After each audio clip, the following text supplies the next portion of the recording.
1 Pedro 1, 15 ao 16. Pelo contrário, segundo é santo aquele que vos chamou, tornai-vos santos também vós mesmos em todo o vosso procedimento, porque escrito está: sede santos, porque eu sou santo. Se considerar parte do corpo de Cristo, o que é que você tem feito no corpo de Cristo? Porque todo cristão, todo aquele que diz estar nele, ele disse, essa pessoa tem que andar como ele andou, ou seja, essa pessoa tem que ter o mesmo procedimento dele, de ser santo. Você é diligente em quê? Confronte agora você, porque isso pode determinar muita coisa na sua vida. O que você faz pelo corpo de Cristo? Vem para a igreja e vai para casa? Você, se for membro do corpo, está a ponto de ser amputado, porque é um membro morto. O que você faz?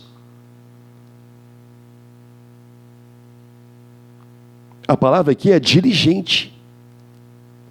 Uma pessoa que está construindo a sua vida com Deus com a máxima atenção, dedicação, empenho.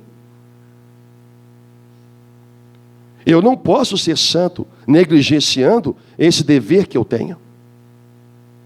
Eu posso fingir que não é comigo, ou eu posso fingir que está tudo bem, ou posso culpar a sociedade, as pessoas, a família, o trabalho. Eu posso culpar todo mundo pelo motivo de eu não estar exercendo com diligência o meu chamado.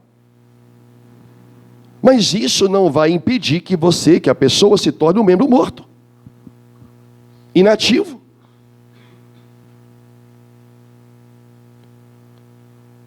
Então o processo da santificação, Pedro disse que ele começa pelo procedimento.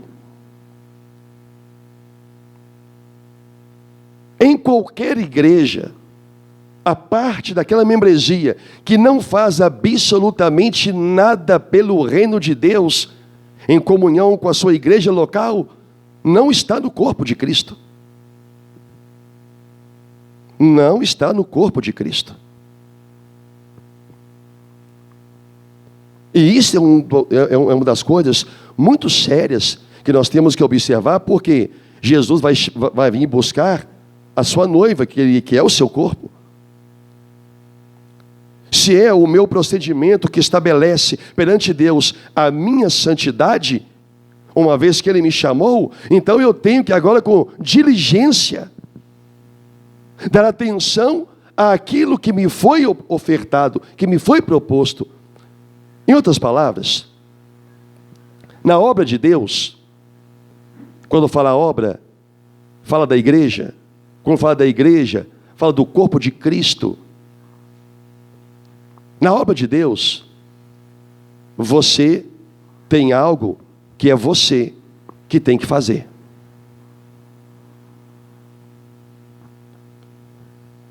Eu tenho aqui no meu corpo, nessa mão direita, 5 dedos, como você também tem, se você não é amputado ou aleijado. 5 dedos. Cada um deles está aqui, porque cada um deles estabelece um trabalho. Esse dedão não pode fazer o que só esse aqui tem que fazer. Por quê? Porque ele não está lá. Ele está aqui. Se ele não fizer nada, os 4 não vão fazer por ele. Assim, o apóstolo Paulo descreveu o corpo de Cristo. Cada membro do corpo, ele usou isso como analogia, cada membro tem a sua função. Cada membro tem o seu trabalho. Então, se o meu dedão está aqui, tem algo que é ele que tem que fazer. A única forma dele não fazer nada é não estando aqui. É ele ser o dedão de uma outra mão e não da minha. Entende o que eu estou tentando passar para você? Assim na igreja, uma pessoa na sua congregação que não é diligente com nada, não faz nada, e não é nada que quer, é aquilo que Deus requer. Essa pessoa não pode ser membro do corpo de Cristo, porque o procedimento não a santifica. Por isso Pedro diz: segundo é santo aquele que vos chamou, 1 Pedro capítulo 1, versículo 15, tornai-vos santos também vós, em todo, então não é em um procedimento, que tem cristão, que ele se vangloria em um procedimento que ele tem perante Deus e que é santo e que é certo, e menospreza todos os outros que Deus também requer dele, porque é todo o procedimento. É como se uma pessoa se regozijasse na seguinte coisa: eu não falo mentira, porque eu odeio a mentira, que é a mentira do diabo. Ok, bacana, então você é santo nesta área. É um procedimento, certo? Mas xinga, fala palavrão, ofende a esposa, ofende o marido, filho é mal criado com o pai, xinga a mãe, desobedece na escola, rouba no trabalho, rouba gato net, rouba energia elétrica, rouba internet, rouba TV a cabo, mas não fala mentira. É idólatra, é avarento, mas não fala mentira. Então ele tem um procedimento santo. Um procedimento santo não o torna santo. É uma mancha de santidade que ele tem na sua imundícia. Assim como o homem santo, quando peca, é uma mancha de pecado que ele tem na sua santidade. Mas ele não é impuro, ele é santo. A questão é qual mancha se destaca. Se destaca em você a mancha do pecado em uma vida santa, ou destaca em você a mancha de uma vida santa em uma alma cheia de pecado? É o procedimento.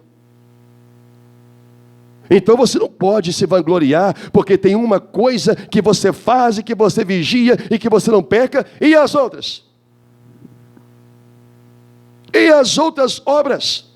É o conjunto delas que Pedro está dizendo aqui em 1 Pedro, que santifica você. É o conjunto delas. É o conjunto das obras. Está entendendo, meu irmão? Então, para eu manifestar santidade, eu tenho que manifestar com diligência o meu dever com Deus. Eu tenho que trabalhar pelo corpo, eu tenho que estar no corpo, porque o corpo é de Cristo. E quaisquer um que sua vida é casa, igreja, mundo, não está no corpo. Está no mundo. E não no corpo. É como disse o William Gurnall: no que tange a lei do cristianismo, devemos ser tão exatos em nossos negócios mundanos, quanto nos deveres de adoração a Deus.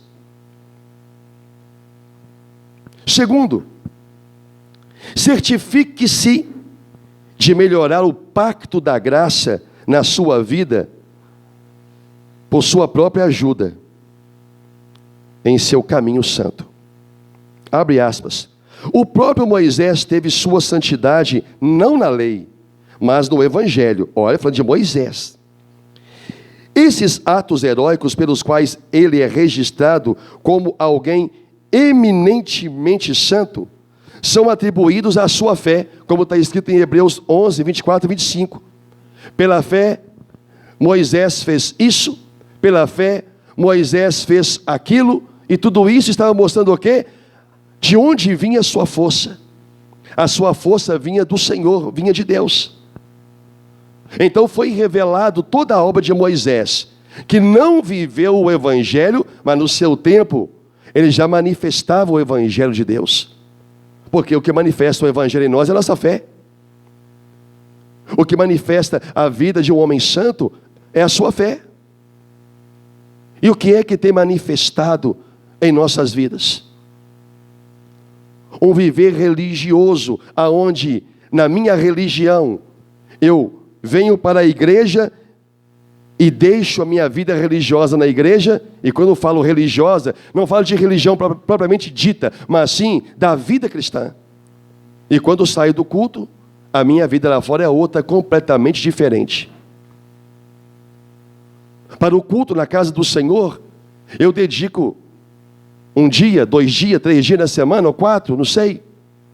Mas lá no mundo, eu dedico 7 dias por semana, se necessário for. No mínimo, eu dedico 5, de segunda a sexta. E tenho compromisso, tenho diligência.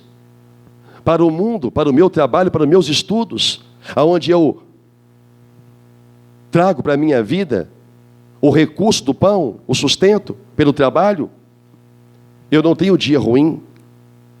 Faça sol, faça chuva, lá estou. Perto ou longe, eu vou. Doente ou não, lá estarei. E assim o mundo, ele requer toda a diligência da vida do cristão, e o cristão, ele o dá. Mas quando tem que trazer essa diligência para a vida com Deus também, não está errado essa diligência para o mundo. O errado é quando não a dá também para o Senhor. O que Jesus falou? O Senhor Jesus falou para Pedro: dai a César o que é de César, porque é justo. Mas dá a Deus o que é de Deus.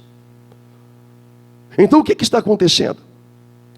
Os cristãos estão dando ao mundo o que é do mundo, porque precisam das coisas do mundo, e esquece que necessitam das coisas do Senhor. E não dão a Deus. Não dão a Deus o culto, não dão a Deus a devoção, não dão a Deus o procedimento para uma vida santa. Como se o mundo fosse o Salvador e não o Senhor Jesus. Como se o mundo tivesse o poder de condenar o homem ao inferno ou levá-lo ao céu e não o Senhor Jesus. O que é que Deus requer para nós? 2 textos similares. Gálatas 3:11 diz: é evidente que pela fé ninguém é justificado diante de Deus. É evidente que pela lei ninguém é justificado diante de Deus, porque o justo, ele vive pela fé. O mesmo autor de Hebreus, a mesma coisa, o autor de Hebreus disse em Hebreus 10:38. Todavia, agora fala de uma forma própria, o meu justo. Entrou aqui uma propriedade. Todavia, o meu justo viverá pela fé. E se retroceder nesta vida de fé, nele não se compraz a minha alma. Olha que coisa interessante isto. O meu justo, ele vai viver pela fé. É pela fé que nós trabalhamos por Deus. É pela fé que nós temos diligência pelas coisas cristãs, pelas coisas de adoração ao Senhor. Mas para que cada um de nós venhamos a viver as coisas com intensidade que nós temos lá no mundo, nós não precisamos da fé. Assim como o ímpio também não precisa. E o que é que está sendo manifestado? A fé de um filho de Deus ou a devoção de um filho do mundo para com o mundo? O que é que está sendo manifestado? A vida de uma pessoa que foi chamada e escolhida, ou de uma pessoa que foi chamada, mas não foi escolhida?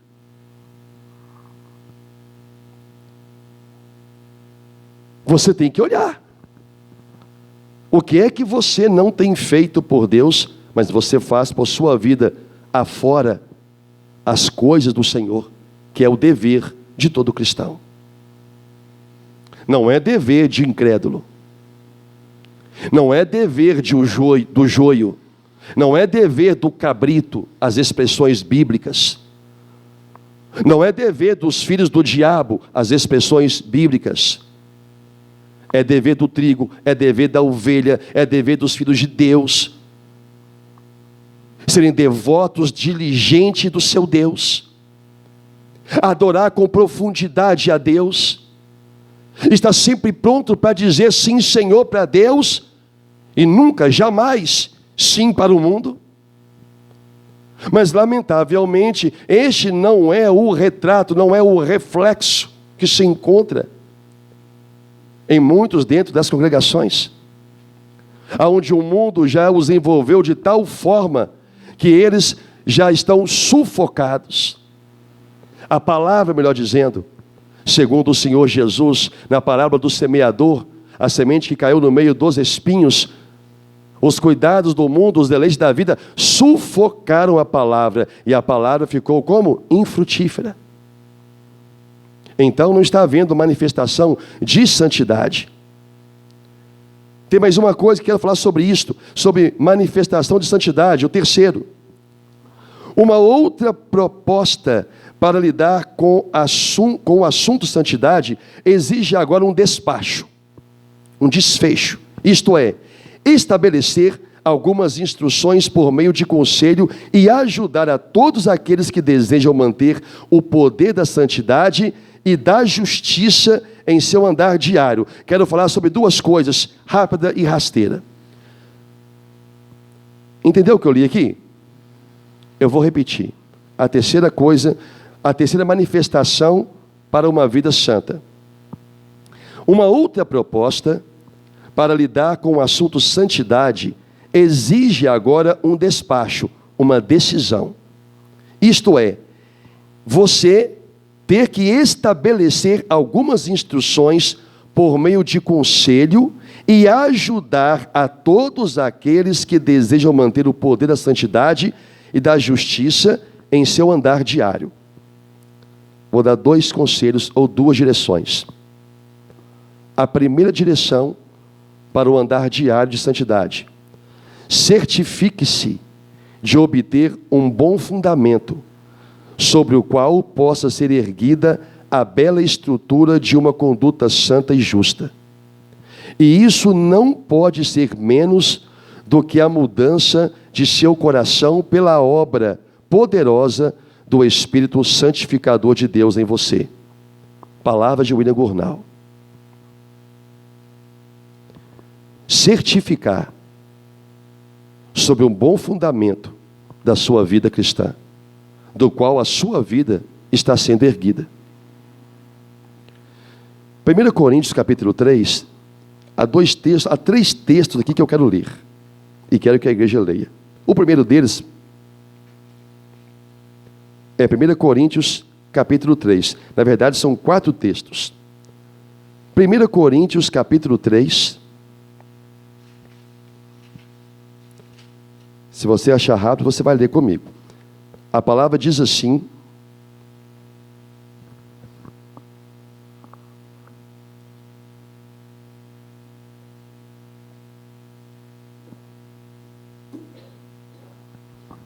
no versículo 10, o apóstolo Paulo escreveu: segundo a graça de Deus que me foi dada, lancei o fundamento como prudente construtor, e outro edifica sobre ele. Porém, cada um veja como edifica. Amém, igreja? Então, Deus deu a Paulo a seguinte revelação: Paulo, eu te dei algo para você lançar um fundamento da igreja. Te dei a palavra, te dei o conhecimento, te dei as revelações, e você vai transmitir isto à congregação como um prudente construtor. Entretanto, cada cristão, cada um daqueles que eu chamar, vai ter que edificar a sua própria vida sobre este fundamento. O que eu sou grato a Deus por isto, e penso que Paulo e todos os outros que Deus colocou por sua graça e misericórdia sob a direção da sua santa igreja, eu sou grato, nós somos, eu vou falar por eles sem ter autonomia para isto, mas como um pastor, somos gratos a Deus por não termos a responsabilidade de construir a vida de ninguém dentro da igreja, no que diz respeito à vida cristã. Por quê?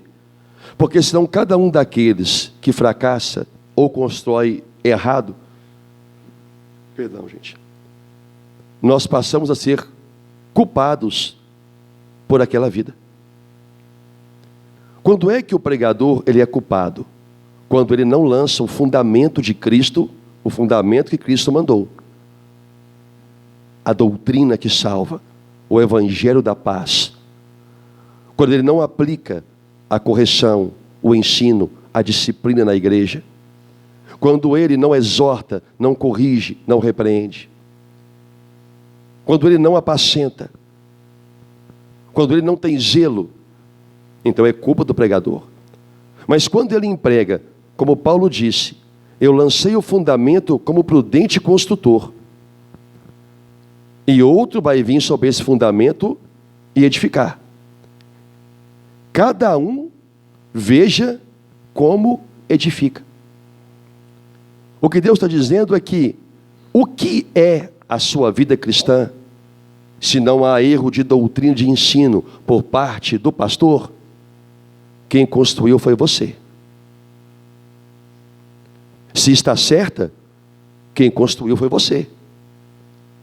Se está errado, quem construiu foi você. Se você tem se santificado, quem construiu isso foi você. Se você está imundo aos olhos de Deus, quem construiu isso foi você. Você, não o pastor.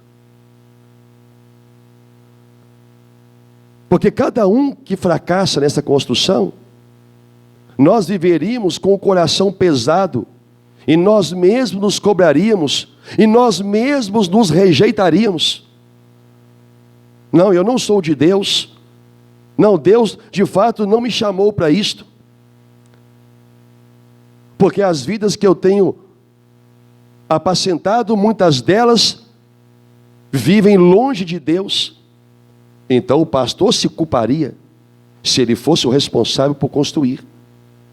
E graças a Deus, aqui Paulo diz que não é responsabilidade dele construir nada na vida de ninguém, mas sim lançar os fundamentos para que uma bela obra seja erguida e ensinar como fazê-la. Amém? Amém? Ensinar como fazê-la.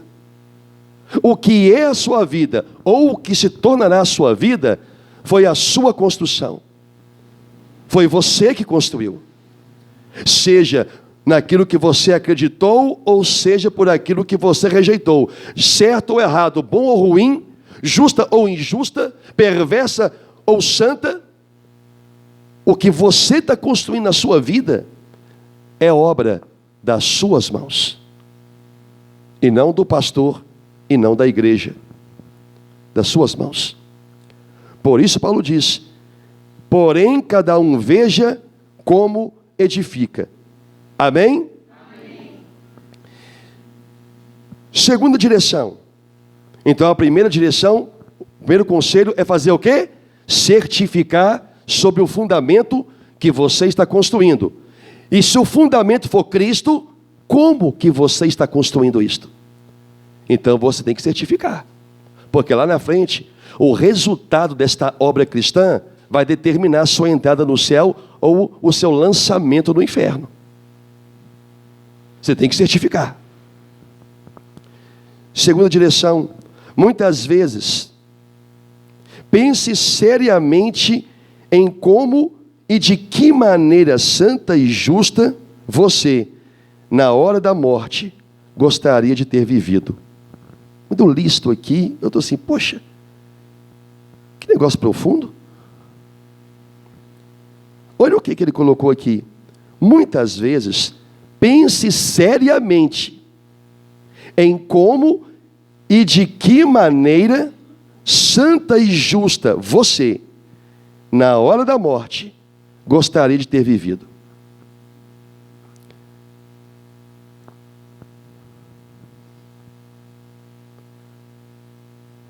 Sabe o que isso me ensina? Se na hora da minha morte eu tiver lamentação por alguma coisa que eu não vivi, significa que eu não construí.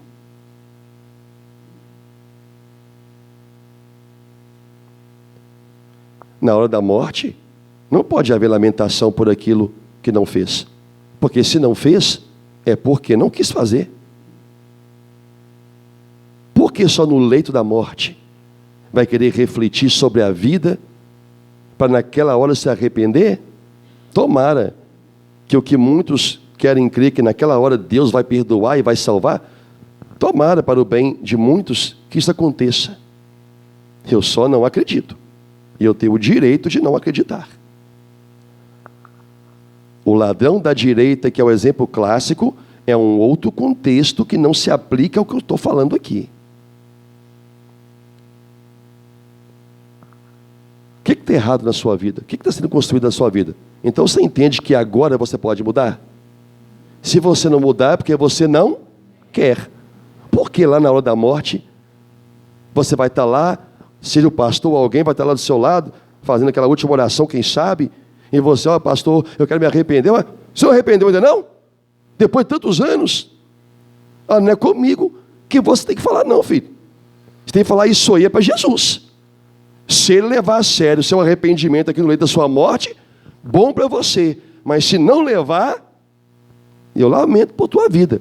Porque o que você não mudou, o que você não construiu, você não mudou e não construiu porque você não quis. Você quis construir sobre o fundamento que te foi dado uma obra errada. Uma obra errada. E muitos cristãos, dentro das igrejas, ainda que recebam um bom fundamento da palavra de Deus, estão construindo erradamente, porque não estão sendo diligentes com a vida cristã. Olha isso aqui agora. Aqueles que agora pensam que não importa muito que linguagem lhes convém, em que companhia andam, com o que se ocupam, com o que ocupam o seu tempo, como se comportam com Deus em sua adoração e com o homem em seus procedimentos, mas vivem à vontade, rejeitam o governo de Deus. E eu vou repetir. Aqueles que agora pensam que não importa muito que linguagem lhes convém, não importa o que eles falam ou deixam de falar. Em que companhia andam? Se andam em companhia de crentes ou de incrédulos, se tem união com crente ou com incrédulo, não estou nem aí. Com o que se ocupa o seu tempo? Se o tempo é ocupado em meditar na palavra, em buscar a direção de Deus, ou o tempo todo é ocupado em coisas que não trazem nenhum benefício para a vida? Como se comportam com Deus em sua adoração e com os homens em seu procedimento, mas vivem à vontade. O que é viver à vontade? Vivem do jeito que querem. Rejeitam o governo de Deus. Eu quero ler Judas. Só tem um capítulo. Eu quero ler Judas. Algo que eu quero falar aqui, em 10 minutinhos aproximadamente eu termino.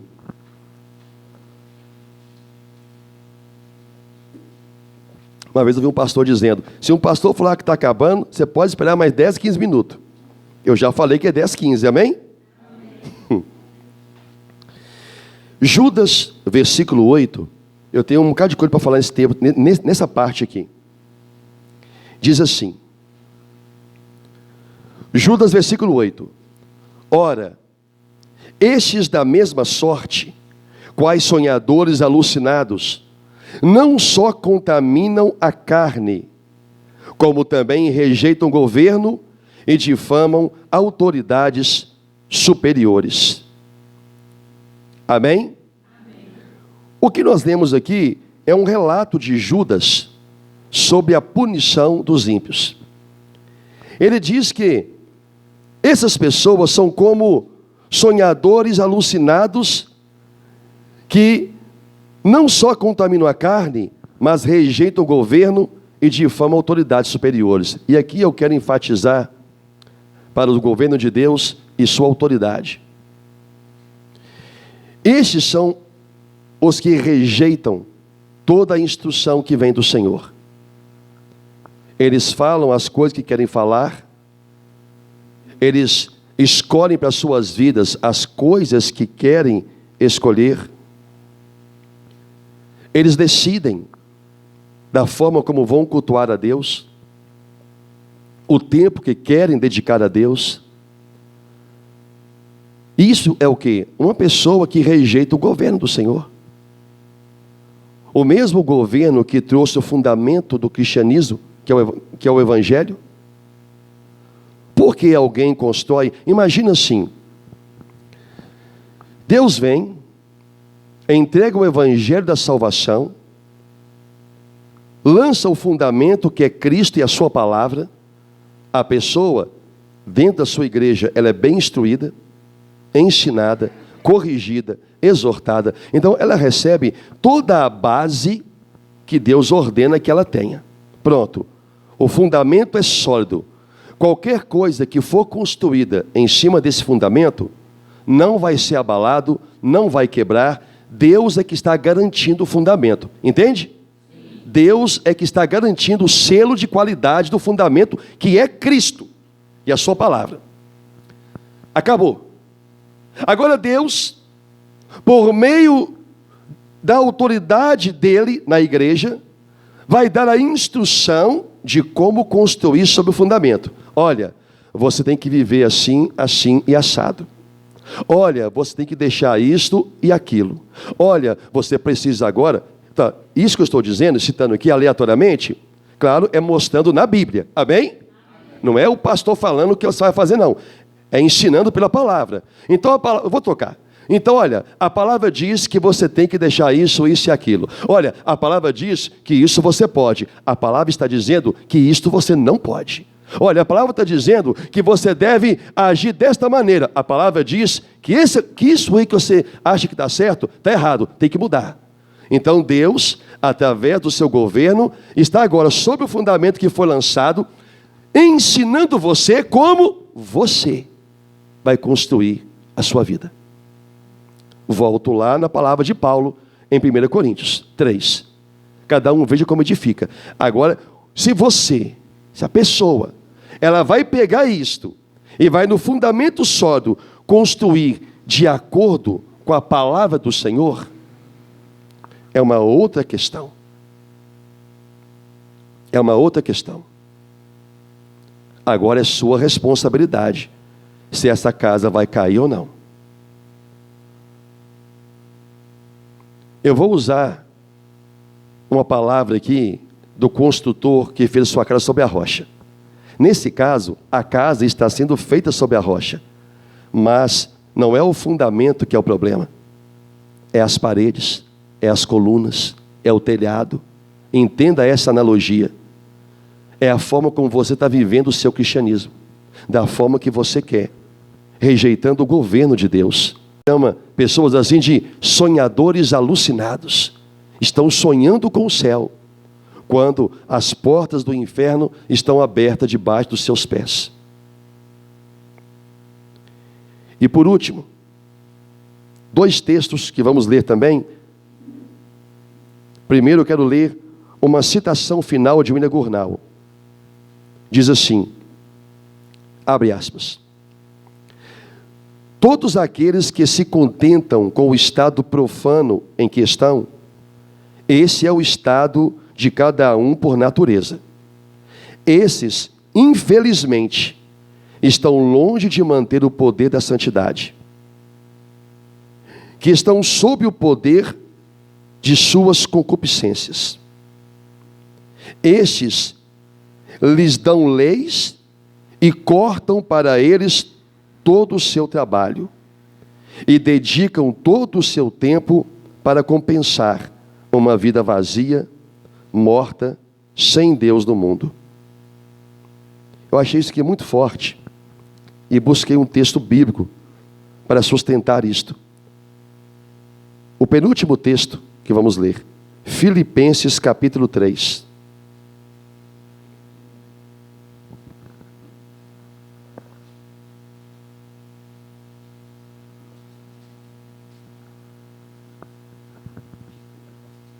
Carta de Paulo aos Filipenses, capítulo de número 3. Mais 2 textos e termino. Eu comecei a falar o primeiro, mas muita coisa que eu estava vindo na minha cabeça era sobre este texto aqui de baixo. Todos encontraram? Eu vou ler novamente o William Gurnall e vou imediatamente ler o texto de Filipenses capítulo 3. Todos aqueles que se contentam com o estado profano em que estão, esse é o estado de cada um por natureza. Esses, infelizmente, estão longe de manter o poder da santidade. Lembro, o poder para lutar contra o diabo e contra o pecado. Que estão sob o poder de suas concupiscências. Esses lhes dão leis e cortam para eles todo o seu trabalho. Dedicam todo o seu tempo para compensar uma vida vazia, morta, sem Deus no mundo. Eu destaco aqui para o último trecho. Ele diz: são pessoas que a si mesmas se dão as leis para viverem. Olha o que o apóstolo Paulo escreveu também sobre isto. Vou ler o versículo 17 do capítulo 3 de Filipenses, em diante. Irmãos, sejam imitadores meus e observai os que andam segundo o modelo que tendes em nós. Dá uma paradinha aqui, olha para mim.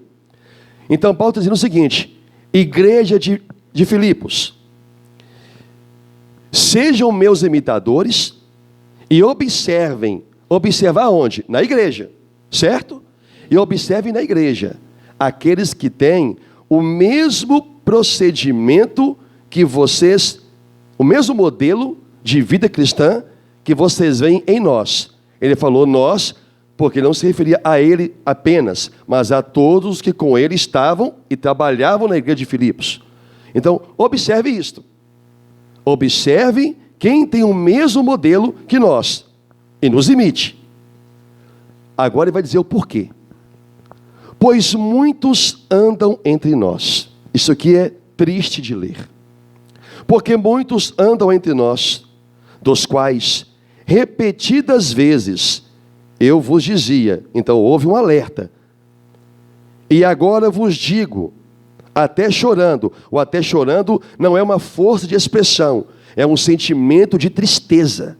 E agora vos digo, até chorando, que são inimigos da cruz de Cristo. Paulo, mas que palavra dura é esta? Mas por que Paulo disse isso? Qual foi a evidência? Versículo 19. O destino deles é a perdição.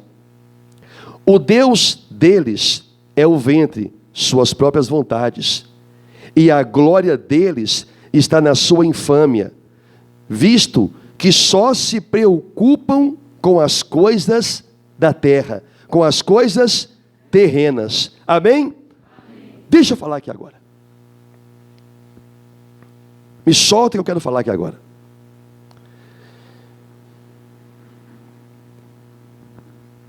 Paulo identificou na igreja de Filipe, e obviamente em todas as outras igrejas por onde ele passou, e assim está até o dia de hoje, e vai permanecer até o dia da vinda de Cristo, um comportamento que jamais vai deixar de haver dentro das igrejas.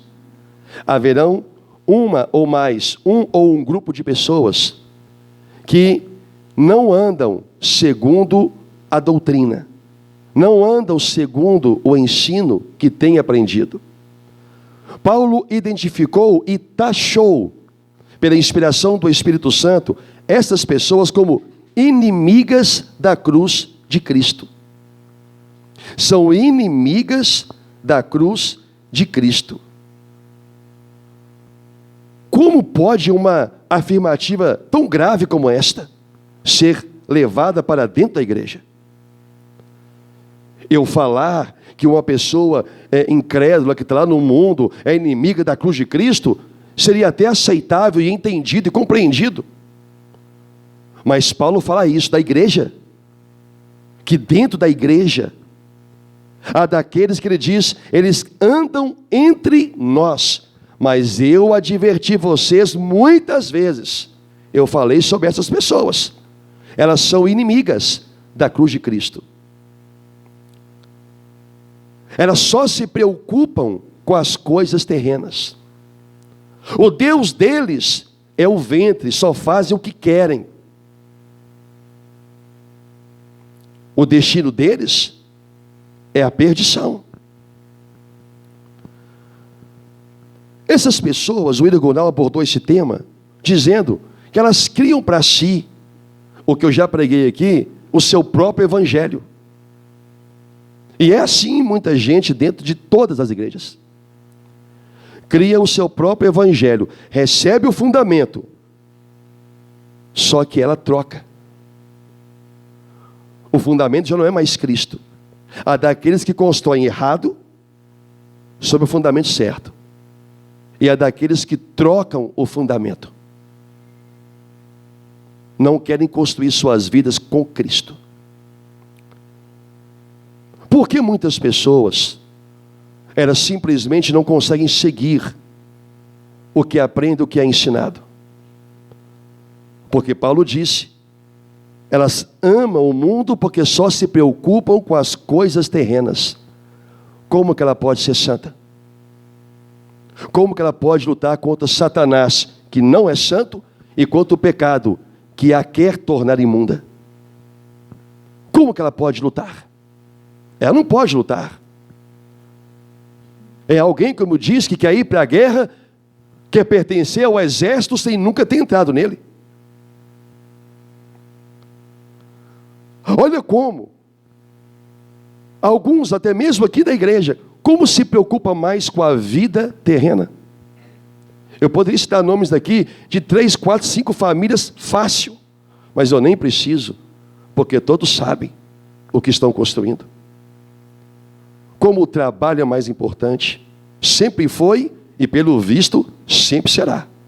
Jamais vai mudar isso na vida.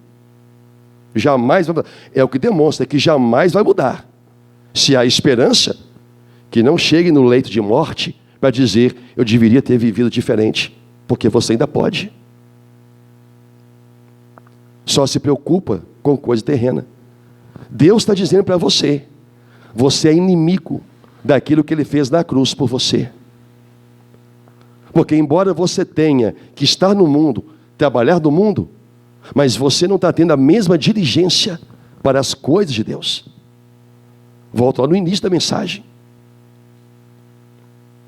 Que tem que trabalhar, que tem que buscar o sustento, está tudo certo. Mas não há a mesma diligência para as coisas de Deus. Você é inimigo. Se é que não é a família inteira, são inimigos da cruz de Cristo. Se acha pouco isto, deveria refletir sobre o fundamento que você está construindo, se você crê nele, e se crê, como que você está construindo. Porque os inimigos do Senhor, não existe um vivo para contar. Porque todos estão mortos nos seus delitos e pecados. Estão mortos para Deus.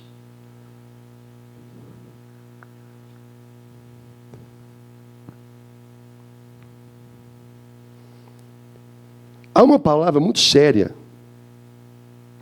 em Apocalipse capítulo 3, meu último texto. Apocalipse capítulo 3. Isto aqui é de estremecer os alicerces da alma do homem. O versículo... Apocalipse quanto? 3. Eu estava errado aqui. O versículo de número 9. Não. O versículo de número 8 fala da igreja de Filadélfia. E o texto diz assim: diz o Senhor, eu conheço as tuas obras. Eis que tenho posto diante de ti uma porta aberta, a qual ninguém pode fechar. Que tens pouca força, Entretanto, você guardou a minha palavra e não negou o meu nome. Até aqui, para o pastor da igreja, ok. Versículo 9. Eis que farei que alguns dos que são da sinagoga, da igreja de Satanás, desses que a si mesmos se declaram judeus, entre parênteses, cristãos, e não são, mas mentem. Eis que os farei vir, e prostrar-se-ão aos teus pés, e conhecer que eu te amei, porque guardaste a palavra da minha perseverança. Também eu te guardarei da hora da provação que há de vir sobre o mundo inteiro, para experimentar os que habitam sobre a terra. Venham sem demora. Ouça o que eu vou dizer aqui para terminar. Nessas palavras, Deus diz o seguinte: meu servo de Filadélfia, eu conheço a sua obra. Eu sei o fundamento que você lançou na igreja. Eu sei o que você fez. Eu sei o que você construiu. Mas há alguns que são da igreja de Satanás,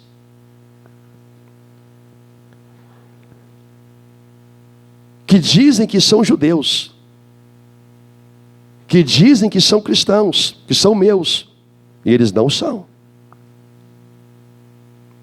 Eu vou emendar com o que Paulo falou em Filipenses. Eles são inimigos da cruz do meu filho. São inimigos da minha cruz.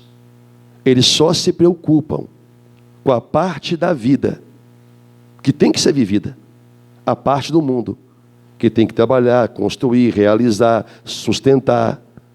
Até porque eu disse que o homem vai comer do fruto do seu trabalho, só que eles amaram mais isso do que a mim. Eles não colocaram a lei da minha palavra acima destas coisas. Como que vai lutar contra quem? Como que vai vencer o diabo? Como que vai vencer o pecado? Se pelas obras, o comportamento, o procedimento não está sendo santo. Não esqueça de 1 Pedro. Que seja santo em todo o vosso procedimento. Olha a sua vida. Eu não preciso falar aqui sobre muitos. E não é a primeira vez que se prega, como Paulo também disse, eu já avisei. Muitas vezes. Eles andam conosco, mas eles não caminham seguindo o exemplo que vem em nós. Que coisa triste Deus falar, eu ouvi um negócio desse com um membro da igreja e eu ver que Deus está falando comigo e para mim. Eu acho que eu morreria, não é nem de vergonha, eu simplesmente morreria. Se o pastor pregasse isso e eu me enquadrasse naquilo que ele está falando, eu morreria. A vergonha era o mínimo. Eu morreria. Porque eu estaria ouvindo de Deus me considerar uma igreja do diabo. Eu. Não é o ministério, a congregação. Eu sou uma sinagoga de Satanás. O quê? Sinagoga é onde um ser é cultuado. A igreja é onde Deus é adorado. Então, Deus está dizendo que eu adoro Satanás. O homem o adora quando só se preocupa com as coisas terrenas. Nós temos que analisar o texto. Ele não está condenando se preocupar com as coisas do mundo, mas só com elas. Só com o trabalho. Só com o dinheiro. Só com os problemas que arrumaram lá fora e estão sacrificando Deus e colocando o diabo onde Deus deveria reinar. e colocando o diabo aonde Deus deveria ter um trono. Pelo amor de Deus. Em todo lugar, Deus está sendo expulso do seu próprio santuário. Deus está sendo expulso da vida daqueles ao qual Ele deu o seu Filho na cruz, inimigos da cruz de Cristo. E se isso não é sério o suficiente para uma pessoa poder parar de fazer coisa errada, eu não sei o que é. Eu não sei o que é. Não sei o que é. Para mim, pior do que o inferno é Deus dizer que o meu corpo é a igreja do diabo. O inferno para mim não quer dizer nada. Mas saber que Deus vê, olhar para mim e ver que eu sou a igreja do diabo, porque eu só me preocupo com as coisas do mundo, que eu sou inimigo da cruz, da mensagem da cruz, que veio em meu favor, pelo amor de Deus, se isso não é sério, igreja, eu não sei o que pode mais ser, para mudar a vida de alguém. Eu não sei o que pode ser. Lutar contra o diabo, que já se tornou o rei no coração do homem? Como é que expulsa o rei do seu trono? Não expulsa, escravo não expulsa. Só um rei com um exército superior e mais poderoso, esse é Deus, faz isso. Mas se Deus foi convidado a sair, por que ele vai lutar por quem não quer que ele viva na sua vida? Não vai fazer. Louvado seja Deus. Que nenhum pastor que procura ter um ministério sério perante Deus, porque é sério, mas tem aqueles que não levam a sério, né, pastor Marcos? Mas é sério. Fazem, como diz Deus ao pastor de Filadélfia: eu conheço as tuas obras. É o que todo pastor quer ouvir de Deus. Eu conheço tuas obras. E olha o que Deus fala: você não negou minha palavra. É o que eu quero ouvir de Deus. É só o que eu quero ouvir. Conheço o que você fez e que você não negou minha obra, a minha palavra. Assim como ele conhece também minhas falhas e pecados. Mas essas foram crucificadas com Cristo. Glória a Deus por isto. Não é disso que eu estou falando. Eu estou falando é de construir a sua vida em acordo com o que você está sendo instruído. Em nome de Jesus, leva a sério, igreja. Em nome de Jesus, não coloque a mão na sua consciência, não, porque a sua consciência, ela já disse para você que não há nenhum problema. Não ponha a mão na sua consciência. Coloque a mão na palavra de Deus, porque é ela que você tem para te salvar do que vem por aí. Em nome de Jesus. Diga graças a Deus.